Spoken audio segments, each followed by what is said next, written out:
नमस्कार दोस्तों, स्वागत है एक बार फिर आपके अपने YouTube चैनल जीवा स्टडी पर। तो आरपीएससी सेकंड ग्रेड मैथ की टीचिंग मेथड देखेंगे और अपना जो टॉपिक है वो हिस्ट्री ऑफ इंडियन मैथमेटिक या फिर इंडियन मैथमेटिशियन।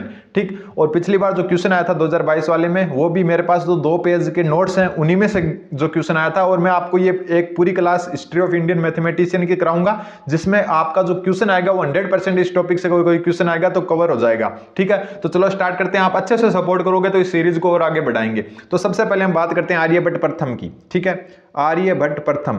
थोड़ा सा राइटिंग को क्या आप एडजस्ट कर लेना, क्योंकि अपने पास टेबलेट है और स्क्रीन छोटी है, जिसकी वजह से थोड़ा लिखने में प्रॉब्लम होती है। तो आर्यभट्ट प्रथम, आर्यभट्ट प्रथम मैं एकदम शॉर्ट में बताऊंगा। ये पूरी क्लास जो है इंडियन मैथमेटिशियन पर चलेगी और 100% आपका क्वेश्चन इसी क्लास में से आ जाएगा। जो एक क्वेश्चन इस टॉपिक से आएगा, पिछली बार वाला भी आया, 2 ही पेज का मेरे पास नोट है इस टॉपिक का, और दोनों में से आपके क्या 100% जो है आपका क्वेश्चन अपने आप आ जाएगा। ठीक है, तो सबसे पहली बात करते हैं कि आर्यभट्ट प्रथम। ठीक है, और इनकी जो रचना थी उनका नाम था आर्यभट्टियम। ठीक है, आर्यभट्टियम ये इनकी रचना थी। और इस रचना पर क्या था, लेखक का नाम अंकित था। ठीक है, लेखक का नाम अंकित था, लेखक का नाम अंकित। एक रचना कौन सी, आर्यभट्टियम, लेखक का नाम अंकित रचना है, ये अंकित रचना। ठीक, एकदम मैं क्या कम चीजें बताऊंगा जो आपके काम की है वही। ठीक है, ज्यादा डिटेल से नहीं जाएंगे। तो इनकी क्या क्या खोज है वो हम थोड़ी सी नजर डाल लेते हैं। तो आर्यभट्ट प्रथम ने एक तो क्या की थी, पाई के मान की खोज की थी, पाई के मान की खोज।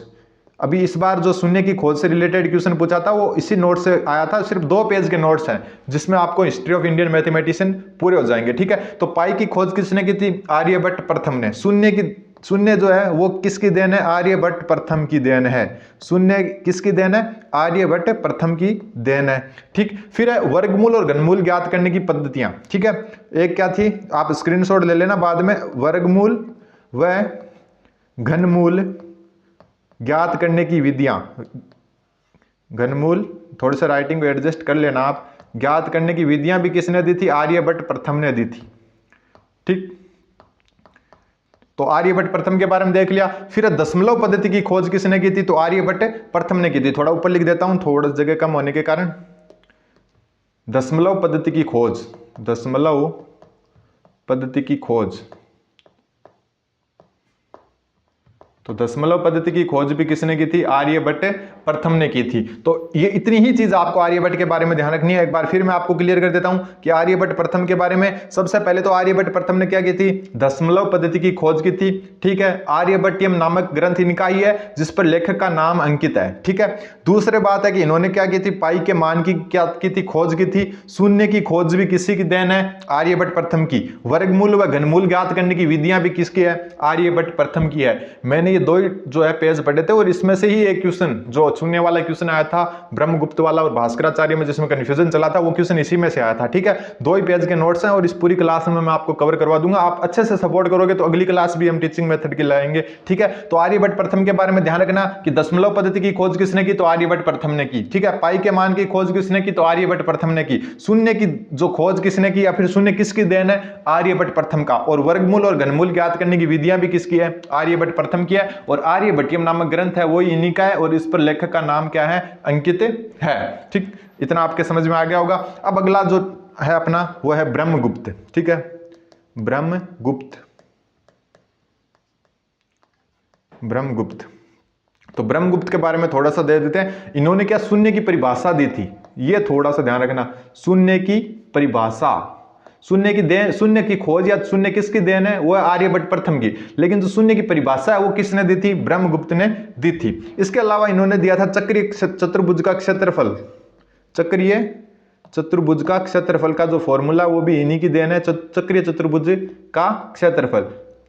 ये अगर आपके पास ये नोट्स अवेलेबल नहीं है तो आप इसका स्क्रीनशॉट ले सकते हो। ठीक है, तो चक्रीय चतुर्भुज का जो क्षेत्रफल है उसका सूत्र भी किसने दिया था, ब्रह्मगुप्त ने दिया था। एक जो इस बार आया था जिसमें भास्कराचार्य और ब्रह्मगुप्त में क्या है, मतलब थोड़ा सा विवाद चला था क्वेश्चन में। अब वो क्वेश्चन डिलीट हुआ या नहीं, ये तो क्या है फाइनल आंसर के आने के बाद में पता चलेगा। इन्होंने अनंत की परिकल्पना की थी। ठीक है, अनंत की परिकल्पना सबसे पहले किसने की थी, इन्होंने ही की थी, अनंत की परिकल्पना। ठीक है। अनंत क्या होता है, जैसे एक में किसी का कोई संख्या में 0 का भाग दे देते हैं तो वो अनंत हो जाती है। तो इसकी परिकल्पना सर्वप्रथम किसने की थी, ब्रह्मगुप्त ने की थी। तो ब्रह्मगुप्त के बारे में यही 3 चीजें आपको ध्यान में रखनी है, इसके अलावा आपको कोई भी ज्यादा ध्यान नहीं रखना है। और इसके अलावा एक चीज मैं आपको और बता देता हूं कि इन्होंने बीजगणित में पक्षांतरण होता है ना, बीजगणित में पक्षांतरण का, बीजगणित में पक्षांतरण, ठीक है, किसकी देन है, पक्षांतरण देन है, किसकी देन है, ब्रह्मगुप्त की। पक्षांतरण क्या होता है, जैसे होता है ना a + b = c, तो a बराबर क्या हो जाएगा c - b, ठीक है, ये इस साइड जाके माइनस हो जाता है। तो ये पक्षांतरण का जो सिस्टम है वो किसकी देन है, वो ब्रह्मगुप्त की ही देन है। तो अब देखो आपको मैं बता देता हूं, वापस क्लियर कर देते हैं एक बार कि ब्रह्मगुप्त ने क्या क्या दिया। तो सबसे पहले शून्य की परिभाषा किसने दी, ब्रह्मगुप्त ने। लेकिन शून्य की खोज किसने की थी, आर्यभट्ट प्रथम ने की थी, ठीक है। चक्रीय चतुर्भुज का जो क्षेत्रफल है इसकी परिकल्पना भी किसने की थी, ब्रह्मगुप्त ने की थी। अनंत की परिभाषा परिकल्पना किसने की थी, अनंत की परिकल्पना किसने की थी, ब्रह्मगुप्त ने। अनंत को पूरा समझाया नहीं था इन्होंने, लेकिन एक परिकल्पना की थी उन्होंने, मतलब पहले से ऐसे परिकल्पना की थी, अनंत नाम की चीज होती है, ऐसी ऐसी होती है, ठीक है। फिर बीजगणित में जो पक्षांतरण का जो सिद्धांत है उसकी देन भी कौन है, ब्रह्मगुप्त है, ठीक है। पक्षांतरण के बारे में आप समझते होंगे, इस हिसाब से जो पक्षांतरण करते हैं उसकी देन भी ब्रह्मगुप्त है। तो ब्रह्मगुप्त ने शून्य की परिभाषा दी, चक्रीय चतुर्भुज का क्षेत्रफल दिया, अनंत की परिकल्पना दी और बीजगणित में पक्षांतरण दिया, ठीक है। अब आता है अगला, वो है अपना श्रीधराचार्य, ठीक है। थोड़ी सी राइटिंग को एडजस्ट कर लेना आप, श्रीधराचार्य, ठीक है। श्रीधराचार्य वापस सही से लिख देते हैं ताकि थोड़ा सा आपको क्लियरिटी हो जाए। श्रीधरा, क्योंकि टैबलेट अपने पास तो थोड़ा सा लिखने में प्रॉब्लम होती है। श्रीधराचार्य, तो श्रीधराचार्य ने क्या क्या दिया था वो हम थोड़ा सा क्लियर कर लेते हैं। तो श्रीधराचार्य थे, उनकी सिर्फ 2 आपको जो पुस्तक है उनको नाम याद रखना, जिसमें से एक का नाम तो है त्रिशतिका, ठीक है, त्रिशतिका, और दूसरी इनकी पुस्तक है न्याय कंदली। बस इतना ही ध्यान रखना है श्रीधराचार्य के, क्योंकि जो श्रीधराचार्य उनका जो श्रीधराचार्य सूत्र है, जो -b वाला, -b प्लस माइनस वाला जो भी है, √b² - 4ac/2a, ये वाला सूत्र है, ये भी किसकी है, देन है, यही देन श्रीधराचार्य की है। और यही आपका क्या, त्रिशतिका और न्याय कंदली 2 ग्रंथ है इनके, या फिर पुस्तक है, इनका भी थोड़ा सा ध्यान रखना। तो आपको ये क्लियर हो गया कि श्रीधराचार्य के बारे में आपको सिर्फ 2 चीज याद रखनी है कि इनके जो ग्रंथ थे उनका नाम एक तो था त्रिशतिका और एक था न्याय कंदली, और एक जो ये श्रीधराचार्य सूत्र कहते हैं अपन इसको, ये भी इन्हीं की देन है, ठीक है, श्रीधराचार्य सूत्र, ठीक है, जिसमें -b प्लस -b² - 4ac/2a होता है, जो अपना बहुपद होता है उसको सोल्व करने का, द्विपद होता है उसको सोल्व करने का क्या होता है, ये एक सूत्र होता है, द्विघात वाला जो भी होता है, ठीक। तो श्रीधराचार्य का त्रिशतिका और न्याय कंदली। अगले अपने आते हैं, उनका नाम है आपका महावीराचार्य। ये रीट में भी कई बार क्वेश्चन आ चुका है महावीराचार्य से, तो ये क्वेश्चन आपका अब क्लियर हो जाएगा कि महावीराचार्य की पुस्तक के बारे में पूछते हैं एक बार, जो रीट में ये 2 बार क्वेश्चन आ चुका है। अभी जो रीट पात्रता परीक्षा हुई थी ना पीछे, जो 26 जुलाई वाली, उसमें भी ये क्वेश्चन आया था, और उससे पहले जो रद्द हुई थी रीट उसमें भी वो क्वेश्चन आया था। तो महावीराचार्य के बारे में आपको जो चीज याद रखनी है, तो इनकी एक पुस्तक है गणित सार संग्रह। यही क्वेश्चन आपका रीट में आया था कि गणित सार संग्रह किसकी जो है रचना है, ठीक है। तो गणित सार संग्रह है, ये महावीराचार्य की रचना है, ठीक है। एक इन्होंने जो किया था वो एलसीएम की परिकल्पना की थी, एलसीएम की परिकल्पना। तो ये 2 चीज आपको ध्यान रखनी है, आप स्क्रीनशॉट ले सकते हो अगर आपके पास ये नोट्स अवेलेबल नहीं है। तो महावीराचार्य ने एक तो गणित सार संग्रह और एक एलसीएम की परिकल्पना, ये 2 चीजें लिखी थी। ये 2 ग्रंथ है इनके, या फिर 2 पुस्तक कह सकते हो आप। तो महावीराचार्य की पुस्तक जो ये गणित सार संग्रह है ना, ये जो क्वेश्चन है आपका, ये रीट 2021, ठीक है, और रीट 2023 पात्रता हुई थी 2022 में, उसमें ये क्वेश्चन आ चुका है, ठीक है। तो गणित सार संग्रह किसकी रचना है, ऐसा करके आ चुका है, महावीराचार्य की रचना है। और एलसीएम की परिकल्पना, एलसीएम जो होता है लघुत्तम समापवर्त्य, उसकी परिकल्पना भी किसने की थी, महावीराचार्य ने की थी, ठीक है। ये 2 चीज महावीराचार्य के बारे में ध्यान रखना है। मैं आपको एक बार क्लियर कर देता हूं कि आपका को जो एक क्वेश्चन आता है जो हिस्ट्री ऑफ इंडियन मैथमेटिशियन से, वो 100% इस क्लास से कवर हो जाएगा, ठीक। अगला जो है अपना नया जो गणितज्ञ है अपना भारत का, वह है आर्यभट्ट द्वितीय। आर्यभट्ट प्रथम के बारे में हमने सर्वप्रथम पढ़ा था, उसके बाद में आते हैं आर्यभट्ट द्वितीय, ठीक है। आर्यभट्ट द्वितीय के बारे में जो चीजें आपको ध्यान रखनी है, वो एक तो ये कि इन्होंने क्या है, महासिद्धांत, इनका जो पुस्तक का नाम है महासिद्धांत है। महासिद्धांत, ये क्या है, इनकी ग्रंथ कह सकते हो या पुस्तक कह सकते हो। तो इनका ग्रंथ कौन सा था, महासिद्धांत। तो आर्यभट्ट द्वितीय का था क्या, महासिद्धांत। एक इन्होंने जो देखो मैंने आपको जैसे वो पढ़ाया था ना आर्यभट्ट, तो इन्होंने क्या किया था, पाई की खोज किसने की थी, आर्यभट्ट ने की थी, प्रथम ने। लेकिन आर्यभट्ट द्वितीय इन्होंने पाई का मान बताया था 22/7। ठीक है, पाई का मान किसने बताया, किसने बताया पाई का मान 22/7, तो आर्यभट्ट द्वितीय ने बताया था। ठीक है, इसके अलावा जो आर्यभट्ट द्वितीय के काम है वो ये है कि गोले का जो क्षेत्रफल है, पृष्ठीय क्षेत्रफल, उसके बारे में बताया था। गोले का पृष्ठीय क्षेत्रफल बताया था। इतनी चीज आपको याद रखनी है, पृष्ठीय क्षेत्रफल, यह भी किसने बताया था, आर्यभट्ट द्वितीय ने। तो आर्यभट्ट द्वितीय के बारे में यही चीज ध्यान में रखनी है आपको कि एक तो इनका जो ग्रंथ है उसका नाम है महासिद्धांत। ठीक है, महासिद्धांत ग्रंथ किसका, आर्यभट्ट द्वितीय का। एक तो इन्होंने पाई का मान कितना बताया, 22/7। एक गोले का पृष्ठीय क्षेत्रफल के बारे में इन्होंने बताया। और आर्यभट्ट प्रथम का मैं बता चुका, इन्होंने दशमलव पद्धति की खोज की। ठीक है, आर्यभट्टियम जो रचना है वो आर्यभट्ट प्रथम की है, द्वितीय की नहीं है। ठीक है, द्वितीय की रचना उसका नाम है महासिद्धांत। ठीक है, पाई की खोज किसने की थी, आर्यभट्ट प्रथम ने। लेकिन पाई का मान 22/7 किसने बताया, आर्यभट्ट द्वितीय ने। ठीक है, शून्य किसकी देन है, आर्यभट्ट प्रथम की। ठीक है, तो इस हिसाब से आपकी ये हो गई। अब जो अपने आते हैं अगले, उनका नाम है भास्कराचार्य। ठीक है, भास्कराचार्य, एक मिनट, भास्कराचार्य। ठीक, भास्कराचार्य का एक ग्रंथ है जिसका नाम है आपका सिद्धांत शिरोमणि। बहुत फेमस ग्रंथ है ये, सिद्धांत शिरोमणि। अब क्वेश्चन कैसे आ सकता है, वो इसमें से क्वेश्चन बनता है, सिद्धांत शिरोमणि।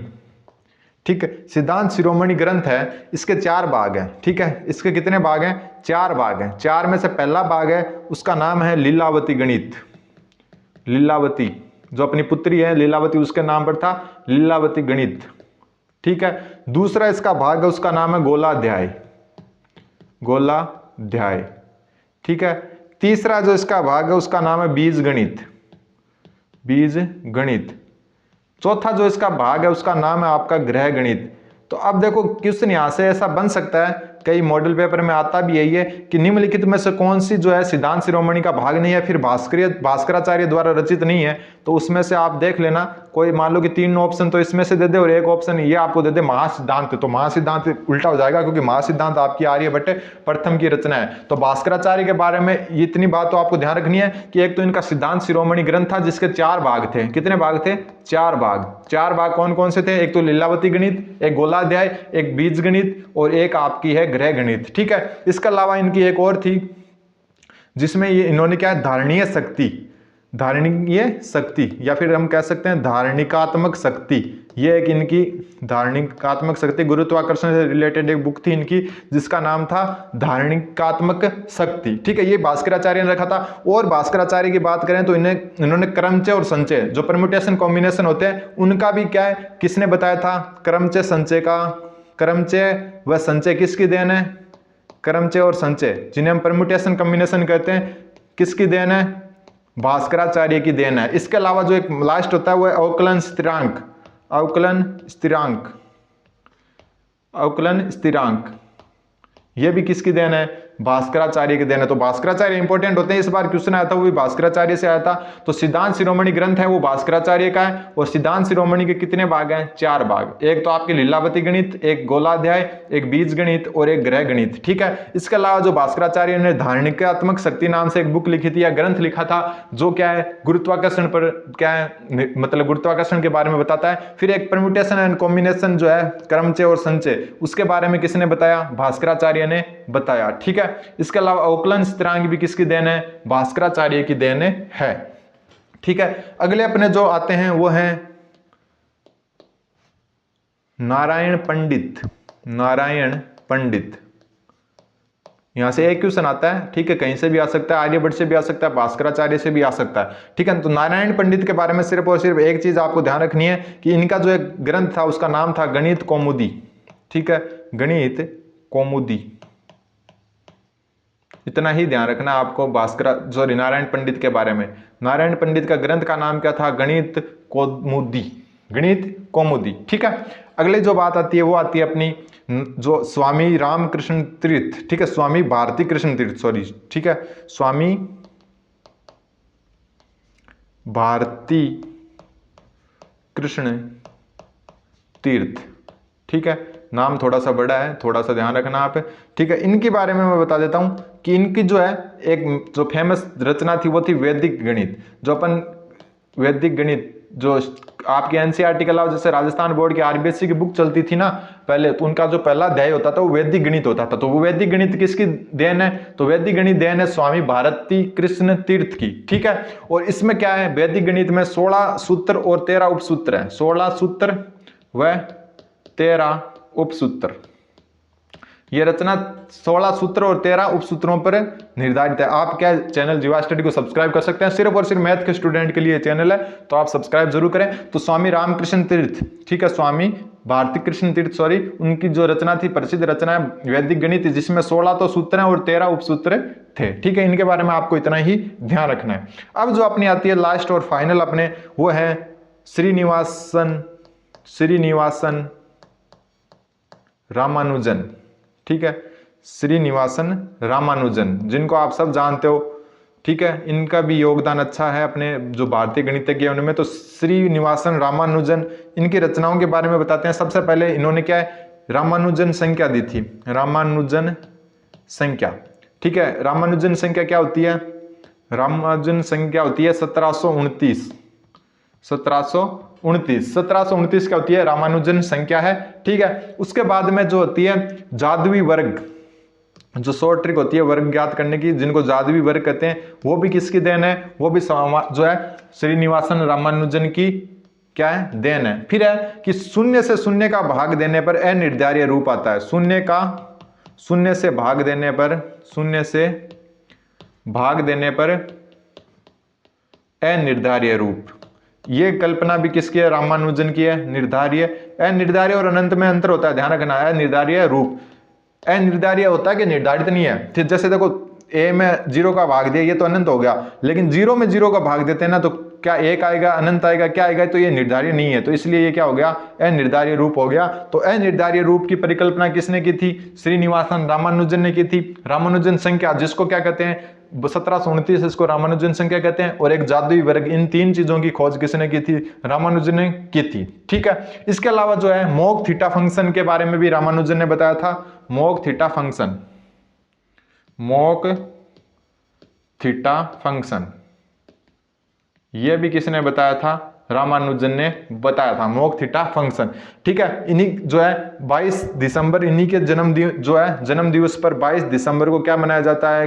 गणित दिवस मनाया जाता है, राष्ट्रीय गणित दिवस। 22 दिसंबर को क्या मनाया जाता है? गणित दिवस।